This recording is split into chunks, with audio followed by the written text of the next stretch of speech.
Dictation अभ्यास के लिए हमारे चैनल को सब्सक्राइब करें। चलिए शुरू करते हैं। गति लेखन संख्या 2 GD बीस्ट रेडी।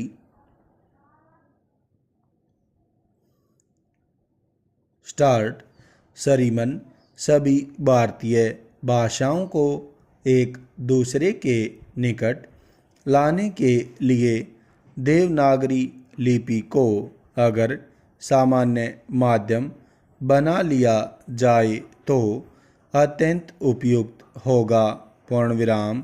इसके साथ ही साथ अभी कुछ दिन पूर्व जब राष्ट्रीय एकता सम्मेलन हुआ था तो उसमें भी जब यह प्रश्न उपस्थित हुआ कि उत्तर भारत के व्यक्तियों को दक्षिण भारत की एक या दो भाषाएं अवश्य सीखनी चाहिए, तो सौभाग्य से मैं वहां उपस्थित था और उस समय भी मैंने इस प्रश्न को उठाया था कि क्या यह आवश्यक नहीं होगा कि जब किसी दूसरी भाषा को सीखा जाए तो लिपि की दीवार बीच में कायम रखी जाए।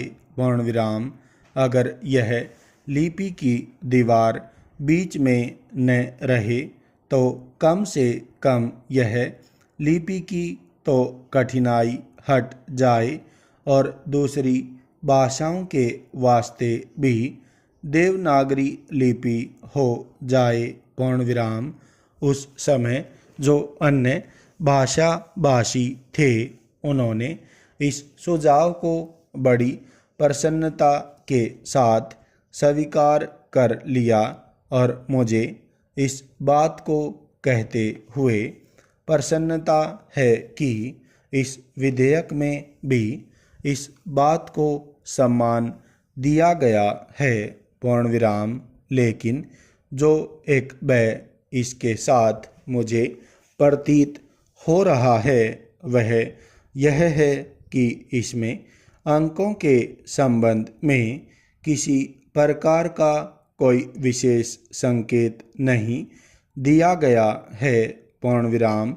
इस भय शब्द का प्रयोग जानबूझकर मैंने यहाँ किया क्योंकि अभी कुछ दिन पूर्व समाचार पत्रों में मैंने यह पढ़ा था कि नागरी प्रचारिणी सभा की ओर से एक हिंदी कोश प्रकाशित हुआ है। पूर्णविराम। इस कोश की सहायता के लिए भी भारत के शिक्षा मंत्रालय से कुछ अनुदान दिया जाना था। पूर्णविराम। अब नागरी प्रचारिणी सभा की अब तक ऐसी परंपरा रही है। उस आधार पर इस कोश में जो अंक थे वह भारतीय अंक थे, लेकिन उन्होंने कहा कि भविष्य में सभी प्रकार की पुस्तकों में अंतर्राष्ट्रीय अंकों का प्रयोग होना चाहिए। पूर्णविराम।